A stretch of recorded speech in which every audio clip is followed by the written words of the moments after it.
안녕하세요. 오늘은 프랑스 역사에서 빼놓을 수 없는 인물인 앙리 4세에 대해서 말씀드릴까 합니다.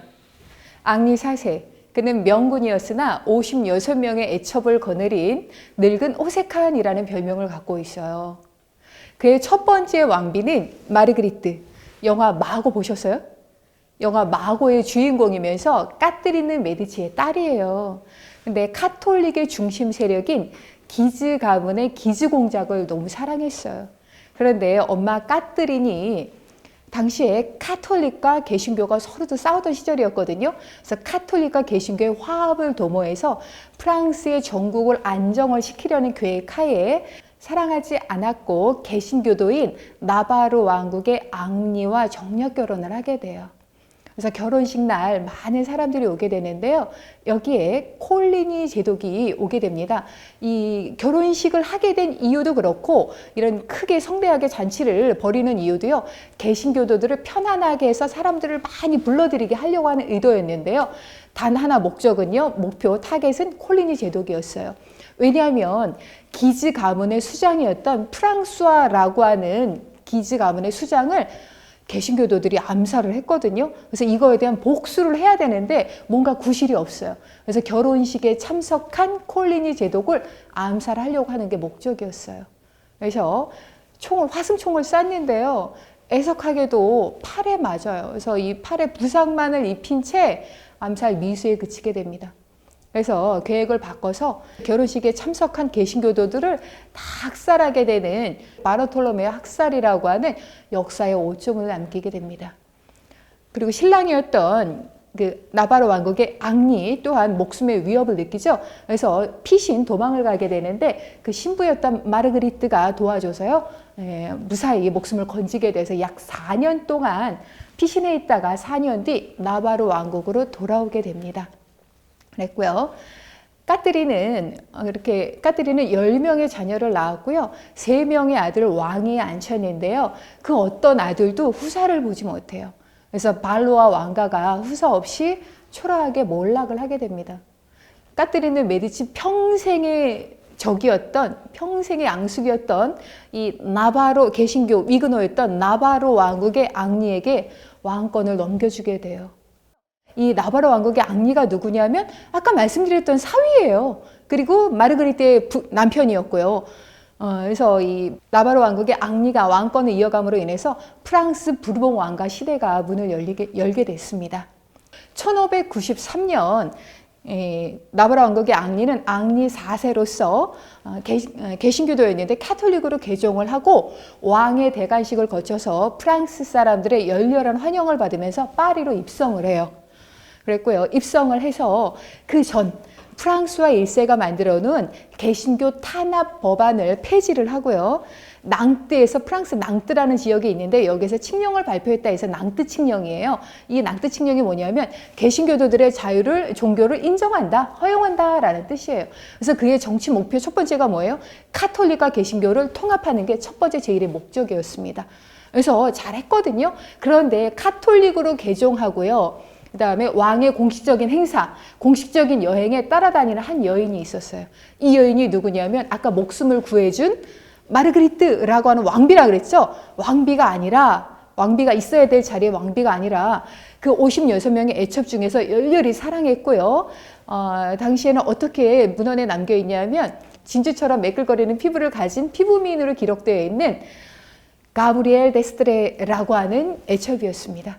그래서 그 카톨릭으로 개종하는 데 많은 도움을 줬고요. 왕의 공식적인 아내 역할을 다 하게 돼요. 그래서 그 다음에 아들을 낳습니다. 이후에 2명의 자식을 더 낳고요.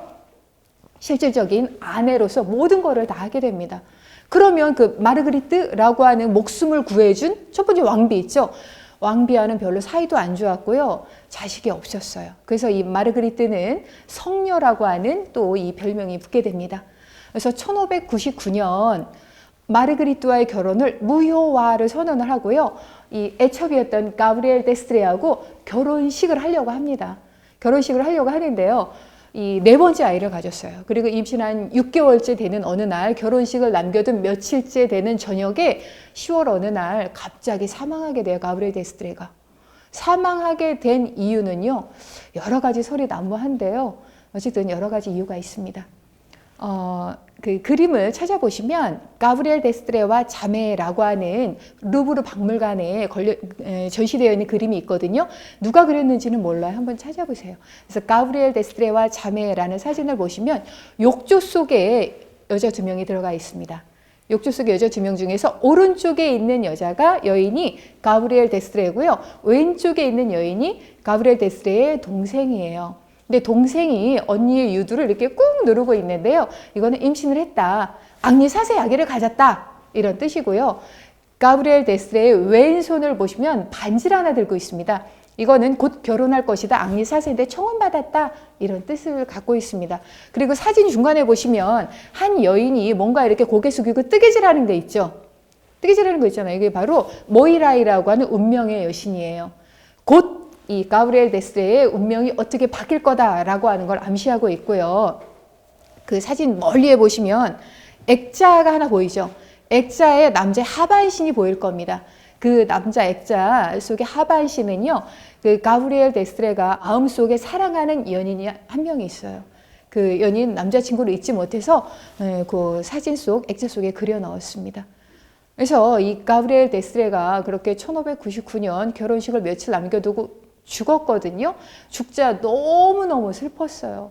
너무너무 슬펐고요. 그래서 이 앙리 사세가 뭐라고 하냐면 내 마음속에 뿌리는 다 말라 죽었고 더 이상 자라지 않을 거다라고 탄식을 했고요. 그 너무 사랑한 애첩이었기 때문에 장례식을 감히 애첩이에요. 후궁이에요. 그럼에도 불구하고 왕가의 장례식으로 치러질 정도로 너무너무 사랑했습니다. 너무너무 슬펐어요. 마음의 뿔이 더 이상 이제 사랑의 감정이 싹 트지 않을 거라고 했거든요. 너무 슬퍼한 나머지 그 다음에 1600년에 두 번째 왕비를 맞이하게 되거든요. 이 여자가 바로 이탈리아 피렌체에서 시집오게 되는 마리 드 메디치예요. 마리라고 이탈리아 피렌체 메디치 가문의 마리라는 여자를 왕비를 맞이하게 되는데요. 앙리 사세와 나이 차이는 20살. 20살 연하 어린 여자였는데 이 마리를 왜 그럼 두 번째 왕비를 맞이하게 되냐면 마리가 가져올 돈, 결혼 지참금 때문에 그랬어요. 결혼 지참금을 얼마를 가져왔냐면 당시에 60만 크라운이라고 하는 돈인데요. 지금으로 치면 거의 100억에 가까운 돈이에요. 그래서 이거를 가져다가요, 세는 데만 2달이 걸렸대요. 그래서 결혼식을 하러 막상 갔는데요. 앙리 사세가 보고 깜짝 놀랍니다. 결혼식 전에 말하자면 지금으로 치면 사진이죠. 초상화가 오고 가잖아요. 그런데 초상화 속의 여인하고 실제 결혼하겠다고 온 마리의 사진하고 너무 달랐던 거예요. 우리 지금으로 치면 여권 사진 찍을 때 찍었는데 너무 이렇게 뽀샵을 해갖고 공항에서 이게 맞나 이렇게 쳐다보는 거랑 똑같은 거예요. 그랬습니다. 그래서 결혼을 취소할까도 생각을 했는데 이미 취소는 할 수가 없죠. 그래서 결혼을 했고요. 10년의 결혼 생활을 유지를 해요. 10년 동안 결혼 생활 유지하면서 3명의 딸과 3명의 아들을 낳았거든요. 근데 행복하지는 않았습니다. 왜냐? 앙리 4세의 후궁, 그 다음에 후궁이 낳은 자식들 때문에 아주 골머리를 앓았다고 합니다. 어쨌든 앙리 4세는 1610년에 카톨릭 광신교도인 라바이약에 의해서 암살당해요. 암살당하고 나서 그의 첫 번째 3명의 아들, 3명의 딸을 낳았다 그랬죠. 첫 번째 아들이 루이 13세예요. 그 이름도 유명한 루이 13세. 루이 13세 술 있잖아요.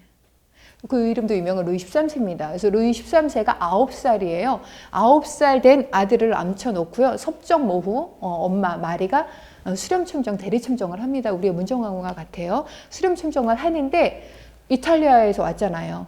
그래서 이탈리아에서 피렌체에서 시집 오면서 데리고 온 그 소꿉친구가 있어요. 갈리가이라고 하는 친구가 있었고요. 이 갈리가이의 남편 콘치니가 있었는데요. 이 콘치니에게 모든 국정을 다 맡겨요. 다 맡기고 이탈리아인들을 대거 등용을 시켜서 정치를 하게 합니다. 그러면서 또 남편 앙리 4세가 했었던 그 정치 노선에 반대의 길을 걸어요. 그러면서 이 스페인과 남편 앙리 4세는 스페인과 반대의 적대시하는 정치를 했다면 마리 드 메디치는요, 친스페인 정책을 펼칩니다. 그러면서 루이 13세를 결혼을 시키는데 스페인의 왕녀였던 안도트리슈랑 결혼을 시켜요. 그렇게 결혼을 시켜서 남편과 반대 노선의 길을 걷습니다. 그러다가 엄마로부터 왕권을 빼앗기 위해서 엄마의 수족 팔다리를 자르게 됩니다. 제일 먼저 잘라야 될 게 누구예요? 콘치니죠. 그 소꿉친구의 남편이었던 갈리갈리의 남편이었던 콘치니를 지금은 루브르 박물관이지만 옛날에 루브르 궁전이었죠. 그래서 루브르 궁전으로 불러요. 불러갖고 암살을 하고 콘치니의 부인, 엄마의 소꿉친구 갈리가이는요 마녀로 몰아서 화형을 시킵니다. 갈리갈기 아니고 갈리가이. 그래서 그렇게 화형에 처했고요. 화형시켰고요. 엄마 마리는요 그 루아르 강변의 불루아 성으로 유배를 보냅니다. 그래서 2년 동안 엄마는 불루아 성에서 일을 득득득 갈아요. 그러면서 둘째 아들이었던 가스통 공작이랑 손을 잡고요. 반란을 준비해요. 반란을 준비하는데 이게 프랑스 군대한테 진압됩니다. 그러면서 마리가 등용시킨 리슐루에라고 하는 추기경이 있었는데요.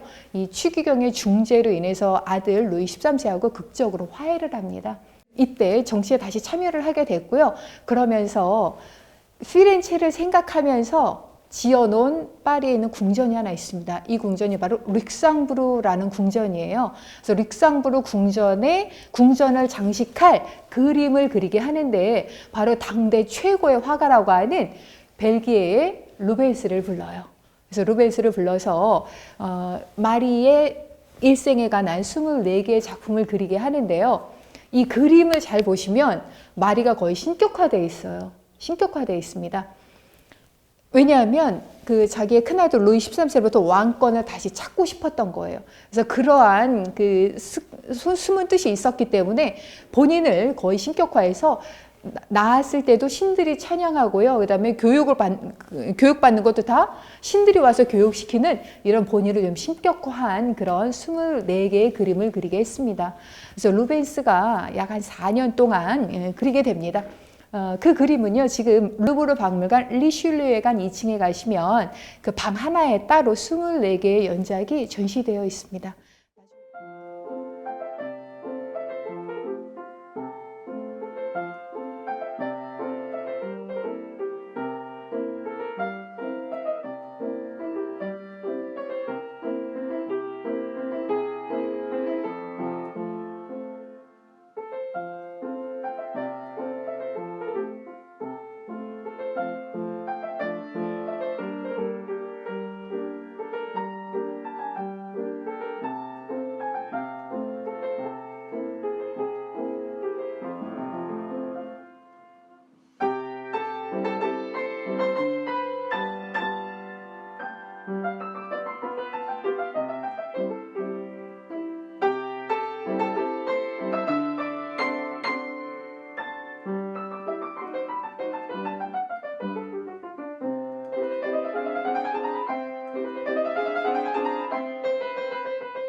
나중에 루브르 박물관 가시면 한번 보실 기회를 갖도록 하시고요.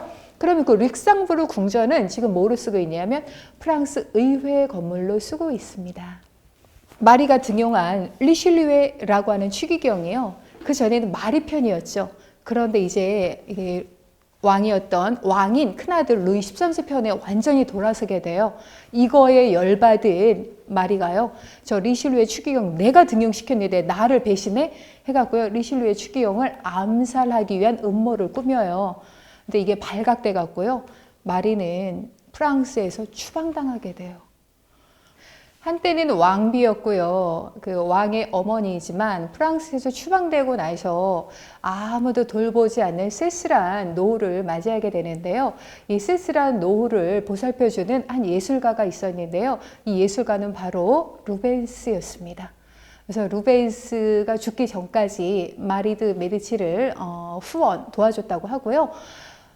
마리가 최후를 맞이하는 것 또한 루벤스가 1577년에 태어난 곳은 독일의 쾰른에서 1시간 거리의 지겐이라는 마을이거든요. 여기서 태어났고 1년 정도 살다가 쾰른으로 이사를 와요. 그래서 쾰른에서 살다가 벨기에로 오게 되는데요. 바로 그 독일 쾰른에서 살았던 집에서 마리드 메디치를 살게 했고요. 거기서 69세의 나이로 생을 마감하게 됩니다. 그래서 오늘은 앙리 4세와 그의 2명의 부인 가브리엘 데스트레에 관한 이야기였고요. 다음 시간에는요, 미켈란젤로가 최후의 심판이라는 그림을 그렸거든요. 그게 왜 그려졌는지에 관한 얘기를 좀 해드릴까 해요. 그래서 다음 편도 재밌게 준비해서 찾아올 테니까 기다려주세요. 감사합니다.